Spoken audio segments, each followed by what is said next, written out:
الحمد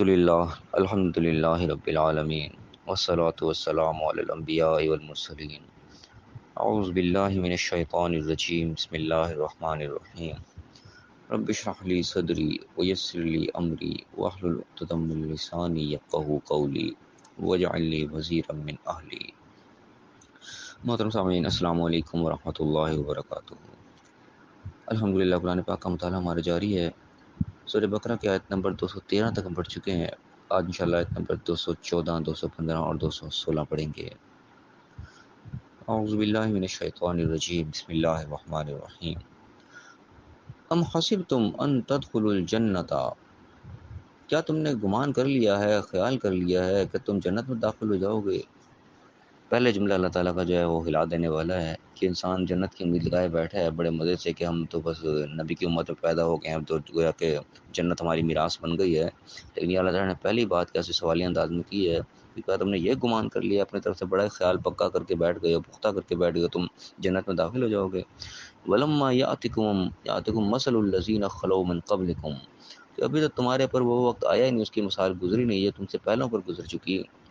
یعنی کہ اللہ تعالیٰ نے تو بھی آزمائش کی نہیں ہے۔ پرانے لوگوں کی دیکھو ذرا آزمائش کس طرح سے ہوئی، انبیاء کی آزمائش کس انداز سے ہوئی۔ انبیاء کے ساتھ جو جانثار ان کے صحابہ ہوتے تھے، ان کے ساتھی ہوتے تھے، ان کی کس انداز سے جو ہے وہ اللہ تعالیٰ نے آزمائش کی، پھر ان کے لیے جنت کے فیصلے ہوئے، پھر ان کو جو ہے وہ عشرہ مبشرہ میں شامل کیا، اگر خوشخبریاں ان کو سنائی گئیں۔ اس سے پہلے دیکھو تو کن کن مراحل سے وہ گزرے ہیں۔ انبیاء یعنی کہ تو اللہ کے قیمتی ترین لوگ ہوتے ہیں دنیا میں، ان کے اللہ تعالیٰ ایسے سخت آزمائش کرتا ہے، پھر ان کو جا کے کوئی الگ طرف سے ہوتے ملتے ہیں۔ تم ایسے خیال کر کے بیٹھے ہوگے، سوکھے سوکھے ایسے جنت میں چلے ہوگے، تمہیں جنت کوئی پلیٹ میں رکھ کے دے دی جائے گی؟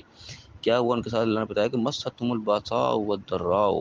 ان کو ایسی ایسی سختیاں اور ایسی ایسی مشکلات ان کو پہنچی، وہ زلزلوا، ایسے وہ ہلا دیے گئے ہیں کہ زلزلوں کا لفظ وہی زلزلہ جسے ہم بولتے ہیں، کہ ایسے جھنجھوڑ دیے گئے۔ حتیٰ یقول الرسول، یہاں کے پیغمبر بھی بول اٹھے، والذین آمنوا معه، جو ان کے ساتھ ایمان لانے والے تھے، ان کے مومن تھے، وہ بھی کیا اٹھے کہ متى نصر اللہ، کہ اللہ کی مدد کب آئے گی؟ یعنی کہ اتنے امتحان گزرے، اتنی شدت اللہ تعالیٰ نے آزمائش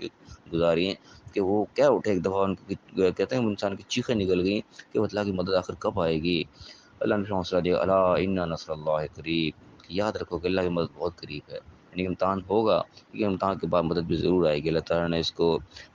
ویسے بھی قرآن میں کئی مرتبہ دہرایا ہے کہ ان مع العسر یسرا، ان مع العسر، یہ ڈبل لرن دہرایا ہے کہ ہر مشکل کے ساتھ آسانی ضرور جڑی ہوئی ہے۔ اللہ تعالیٰ نے مشکل وقت اگر دیا ہے، اس کے ساتھ آسانی بھی ضرور ملے گی، نا امید نہیں ہونا۔ جتنا امتحان سخت ہوگا اتنا اس کا بھی لیول بھی بلند ہوگا اللہ کی نظر میں۔ جب ہم دنیاوی امتحان بھی دیکھ لیں، ایک چھوٹی کلاس کا امتحان جو تو آسان ہوتا ہے کہ اس کا درجہ بھی اتنا ہی ہوتا ہے، کہ جیسے جیسے وہ ہائی سے ہائی کلاس میں جاتا ہے اس کا امتحان مشکل سے مشکل ہوتا چلا جاتا ہے، لیکن جیسے جیسے امتحان کو پاس کرتا ہے اس کی ڈگری بھی اتنی بڑی ہو جاتی ہے، اتنی قیمتی سے قیمتی ہوتی چلی جاتی ہے۔ تو وہی اللہ تعالیٰ کی آزمائش کا بھی ہم ایک اندازہ لگا سکتے ہیں کہ اللہ تعالیٰ کو سخت آزمائش کر رہا ہے، اور ہم نے اس آزمائش میں پورے اتر گئے، اللہ کی آزمائش میں ہم کامیاب ہو گئے، تو اس کے بدلے میں پھر جو انعام ملنے والا وہ بھی ایسا ہی ہوگا کہ دنیا اشش کرے کہ واہ کیا مقام اس نے پایا ہے۔ تو اللہ تعالیٰ یہ بتا رہا ہے کہ تم ابھی امتحان لیا ہی نہیں تم سے، تم ایسے ہی پکے ہوئے بیٹھے گے، تم جنت میں داخل ہو جاؤ گے، گویا کہ ایسا نہیں ہوگا، اللہ کے امتحان سے گزرنا پڑے گا، اور ہر شخص گزرا ہے۔ اب انبیاء تک گزرے ہیں تو پھر باقی لوگوں کی کیا حیثیت ہے؟ پھر اللہ فرمایا کہ یسألونک ماذا ينفقون، کہ تم سے پوچھتے ہیں کہ کیا خرچ کریں، کہاں خرچ کریں؟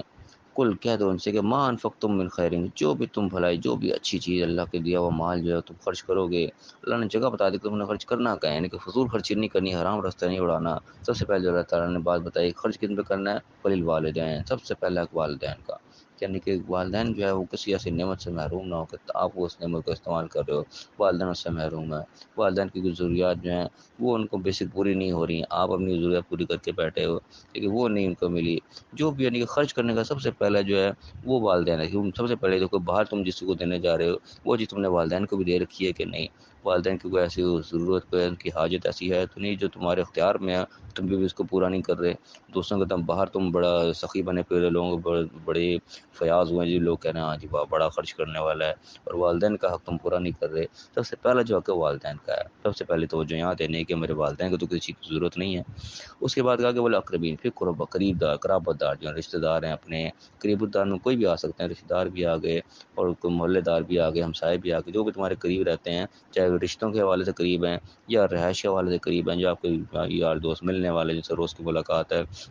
اس کے بعد ان کا حق ہے، یہ نہیں کہ اپنے جو قریبی جاننے والے وہ بیچارے ضرورت مند موجود ہے اور آپ باہر جا کے گاؤں میں دیہات میں دوسرے ملکوں میں جا کے خرچ کر رہے ہیں، اپنا بڑا نام ہو رہا ہے جی، بڑے بڑے تو خرچ کرنے والے ہیں، خرچ کرنے کے جو پہلے مقامات اللہ تعالیٰ پہلے ان کو گنوا رہا ہے، اسٹیپ بائی اسٹیپ چلنے، پہلے یہاں دیکھو، جب یہاں نہیں تو پھر اس سے آگے جاؤ، پھر اس سے آگے جاؤ. پھر کہا کہ والیتاما والمساکین، یتام یعنی کہ بے سہارا لوگ، نادار لوگ، جو کہ جن کا کوئی لاوارث لوگ، جن کے کوئی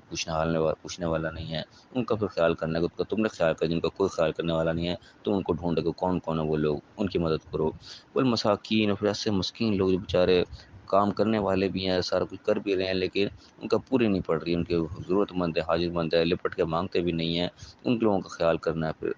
وہ اپنی صبیر، پھر جو راہگیر آگے، کہ جو ہے وہ سارا کچھ بھی ہے کہ بعد مال دولت والا بھی، لیکن مسافر ایسے میں آ گیا کہ سفر ایک ایسی چیز ہے، انسان ایک دم بے بس ہو جاتا ہے، لاوارث ہی ہو جاتا ہے، کوئی اس کا پرسان حال نہیں ہوتا. ایسے لوگوں کا خیال کرنا ہے، سفر میں نکلا ہوا ہے، کہیں بھی راستے میں کوئی پھنس گیا بیچارہ، بے یار مددگار ہو گیا، اس کا تم نے خیال کرنا ہے. یہ وہ مقامات ہیں جہاں پہ اللہ کی دیے مال کو خرچ کرنا ہے. پھر وما تفعلوا من خیر فإن اللہ به علیم، جو بھی تم نیکی کا کام کرو گے، جو بھی تم بھلائی کا کام کرو گے، وہ بالکل اللہ کے علم ہوگا، تم کس لیے کر رہے ہو، کہاں کر رہے ہو، کس نیت سے کر رہے ہو، اللہ سے تمہاری نیت پوشیدہ نہیں ہے. گویا کہ جب اللہ کے علم میں ہے تو ظاہر ہے کہ اللہ تعالیٰ اس کا تمہیں اجر بھی دے گا، وہ تمہارا کچھ ضائع نہیں ہونے لگا. جس کے ساتھ نیکی کرنے کی، اس کے سے بدلہ لینے کی کوشش کرنی، اس سے تم نے نہیں اجر طلب کرنا کہ آج میں اس کے کام آئے تو کل کو یہ بھی میرے کام آئے، نہیں، اجر اللہ سے ہی لینا ہے. اللہ کے علم میں ہر چیز، اللہ تعالیٰ بار بار اس طرح توجہ دلاتا ہے کہ جو بھی کچھ کام کرے وہ اللہ کے علم میں ہے. اگر تم اس سے بدلہ لینے کی خاطر، اس سے کل کو کوئی فائدہ اٹھانے کی خاطر کر رہے ہو تو وہ بھی اللہ کے علم میں ہے، تم کس نیت سے کسی کا کام کر رہے ہو. تو اللہ تعالیٰ کے علم میں جو ہے وہ ہم اس چیز کا احساس رکھیں کہ جو ہم جس نیت سے کر رہے ہیں اس کی نیت سے ہی حوالے کے حساب سے ہمیں جو ہے اس کا اجر و ثواب کا بدلہ ملے گا. اس کے بعد جو اگلی آیت آ رہی ہے، یہ اللہ تعالیٰ نے قتال کے حوالے سے آپ ہے کہ کتب علیکم القتال وهو کرہ لکم، کہ تم پر قتال فرض ہے، قتال لکھا ہوا تمہارے لیے، ریٹن آرڈر تمہیں قتال کا مل چکا ہے، وہ کرہ لکم، لیکن تمہارے لیے کراہیت والا ہے، تمہیں ناپسند ہوتا ہے، ایک سخت چیز ہے بظاہر، یعنی کہ ایک جان دینا آسان کام تو نہیں ہے. لیکن یہاں پہ بھی ابھی الفاظ پہ ہم غور کریں، کتب علیکم القتال کہتے ہیں کہ تم پر قتال فرض کر دیا گیا، عام طور پہ یہی مطلب کہ گویا کہ یہ فرضیت کی آیت ہے کہ قتال جو ہے وہ فرض ہو گیا. یعنی یہ بات دوسری طریقے سے کہ کتبہ کے الفاظ ہیں کہ ریٹن آرڈر آپ کے پاس لکھا ہوا ہے. لکھا کہاں ہوا ہے؟ وہ قرآن میں بے شمار آیات ہیں جہاں پہ اللہ تعالیٰ نے فقتلوا کے ساتھ آرڈر دیا، قاتلوہم فقتلوہم، جگہ جگہ اس چیز کے آرڈر ہے کہ تم قتال کرو، لڑو ان لوگوں سے. یعنی وہ اصل وہ مقامات میں جہاں پہ اللہ نے حکم دے دیا کہ تمہیں لڑنا ہے، تو وہاں جہاں پہ حکم آیا وہ اصل میں فرضیت ہے کہ اللہ کا حکم ہو گیا یہاں پہ تم لڑو، تو لڑنا ہم پر فرض ہے. اگر وہاں پہ ہم نہیں لڑیں گے، قتال نہیں کریں گے، تو کل کے اللہ کے سامنے پھر جواب دینا پڑے گا، حاضری ہوگی وہاں پہ کہ اللہ تعالیٰ پوچھے گا جب میں نے تمہیں حکم دیا تھا یہاں پہ لڑنے کا، قتال کرنے کا، پھر تم کیوں نہیں وہاں پہ لڑے، تم نے کیوں نہیں قتال کیا، ان مظلوموں کو تم نے کیوں نہیں مدد کی جو کہ تمہاری طرف ہی دیکھ رہے تھے. اور آیات باقاعدہ قرآن میں آتی کہ لوگ دعا کر رہے ہوتے ہیں کہ یا اللہ ہمارے پاس بھیج اپنی طرف سے ایسے لوگ جو ہم ظالم لوگوں سے ہماری نجات دلائیں، جو کہ لوگ ظالم ہم پر ظلم کرتے ہیں. تو ایسے موقع پہ انسان قتال نہیں کرے گا، وہ اصل میں وہاں فرضیت کا اللہ کا آرڈر ہے، حکم ہے. وہاں پہ جب قتال نہیں کیا تو اللہ تعالیٰ پوچھے گا کہ تم نے کیوں نہیں ان لوگوں کی مدد کی جو تمہاری راہ تک رہتے ہیں، جو ظلم مظلوم بیچارے ظلم کی زندگی سہ رہے تھے، تم نے ان کی کیوں نہیں مدد کی. تو وہ اصل میں فرضیت کی آیات ہیں، جگہ جگہ اللہ تعالیٰ نے قاتلوا کے لڑو لڑو کر کے اللہ تعالیٰ نے احکام دیے، وہ وہاں پہ فرضیت ہے. یہاں پہ ایک اطلاع دی جا رہی ہے، بتایا جا رہا ہے کہ تمہارے پر ریٹن آرڈر موجود ہے، اللہ نے لکھ کے تمہیں دے دیا کہ فقتلوا، لڑو یہاں پہ. وہ کرہ لکم ہے، لیکن تمہارے لیے وہ سخت کر لو، یعنی کہ جو اپنے جان کو پیارا سمجھتے ہیں یا دنیا کے زیادہ ذرا توجہ دی ہوئی ہے، دنیا کے اندر اپنا دل لگایا ہوا ہے، تو ان کے لیے کراہیت والی چیز تو ہے ایک دفعہ کو. ٹھیک ہے، اللہ نے کبھی حوصلہ دیا کہ وہ آسان تکرہوا شیئا، بہت ممکن ہے یہ چیز کہ تمہیں کوئی چیز بری لگ رہی ہو، وہ خیر لکم، تمہارے لیے بھلی ہو. یعنی کہ بظاہر تمہیں وہ لگ رہی ہے کہ بڑی سخت چیز ہے، جان دینی پڑ جائے گی، لیکن جان دینے کے بعد جو اس کا اجر ہے اور جو اس کے پہ انعام و اکرام ہے وہ ایسے ہیں کہ بتایا جاتا ہے. ان کا حدیث کے اندر بھی یہ چیز ملتی ہے کہ قیامت کے دن جو شہید سے پوچھا جائے گا، اس کی خواہش کا اظہار سے پوچھا جائے گا، تو وہ اسی خواہش کا اظہار کرے گا کہ اللہ مجھے پھر دنیا میں میں پھر تیرے راہ میں لڑوں، شہید کیا جاؤں، پھر زندہ کیا جاؤں، پھر شہید کیا جاؤں، پھر زندہ کیا جاؤں، پھر شہید کیا جاؤں. اتنا یعنی کہ اس کو قتل ہونے کے اندر اس کو اتنی لذت حاصل ہوگی کہ وہ بار بار اسی کی خواہش کرے گا یا اللہ مجھے یہی چیز دوبارہ کہ میں پھر تیرے راہ میں لڑوں، قتل کر دیا جاؤں. یہاں پہ قتل ہونا ظاہر ایک بری چیز لگ رہی ہے کیونکہ جو پیچھے سے پوشیدہ ہے وہ نظر نہیں آ رہی. تو اس کا اللہ تعالیٰ نے یہاں پہ تذکرہ فرمایا کہ بہت نزدیک ہے، بظاہر تمہیں کوئی چیز بری لگ رہی ہو لیکن وہ تمہارے لیے بھلی ہو.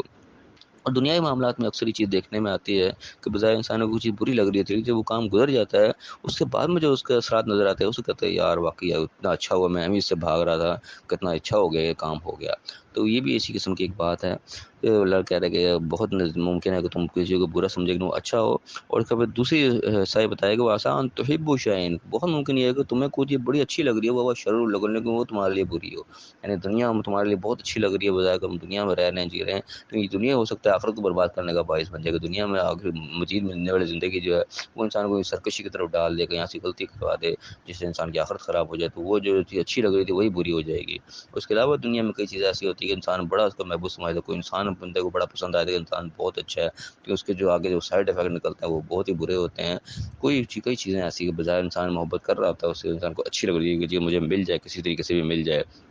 لیکن جب وہ چیز مل جاتی ہے اس کے بعد جو اس کے نتائج نکلتے ہیں وہ انسان کے لیے برے ثابت ہو رہے ہوتے ہیں۔ یہاں پہ اللہ تعالیٰ نے دونوں چیزوں کا تذکرہ کیا کہ بہت ممکن ہے کہ تمہیں بری لگ رہی ہے اور وہ اچھی ہو، اور جو اچھی لگ رہی ہے وہ بری ہو۔ تو قتال بھی یعنی کنی میں سے ایک چیز کا تذکرہ اصل میں آپ کو اس کا ہوا ہے کہ وہ کرہ لکم، تمہیں لگتا ہے وہ برا ہے، لیکن ضروری نہیں کہ تمہیں برا لگ رہا تھا واقعی تمہارے لیے برا بھی ہو، وہ تمہارے لیے یقیناً بہت اچھا ہے۔ آگے فرمایا کہ واللہ یعلم وانتم لا تعلمون، اصل حقیقت اللہ جانتا ہے تم نہیں جانتے، کیونکہ تمہارا یہ کام ہے کہ جو اللہ تعالیٰ کہہ رہا ہے وہ تم کرو، چاہے تمہیں برا لگ رہا ہے یا اچھا لگ رہا ہے اس چیز کو تم چھوڑ دو، تمہارے لیے کیا اچھا ہے کیا برا ہے وہ اللہ زیادہ جانتا ہے، تم اس چیز کا فوکس کرو کہ اللہ نے مجھے کہا کیا ہے، جو کام کرنے کو وہ کہا ہے۔ آپ جس طریقے سے اب دیکھ لیں ابراہیم علیہ السلام کو اتنا بڑا اللہ نے حکم دیا کہ تم اپنے بیٹے کو ذبح کرو، انہوں نے یہ نہیں دیکھا کہ اللہ تو کیا حکم دینے لگا، اور کوئی کام میرے سے کروا لے، اب بیٹے کو ذبح کرنا کوئی آسان کام ہے، اب کراہیت والا کام نہیں ہے، انسان کیسے اس چیز کو کر سکتا ہے، اپنے آپ کو رکھ کے ذرا سوچے، ٹھیک ہے، انہوں نے اس چیز کو نہیں کہا کہ ہاں اللہ تیرا حکم ہے تو پھر ٹھیک ہے میں کر گزروں گا۔ تو یہ چیز انسان کے اندر ہونی چاہیے، جب اللہ کا حکم سامنے آ گیا، واضح حکم ہے کہ ہاں اللہ نے یہی کرنے کو یہاں پہ کہا ہے،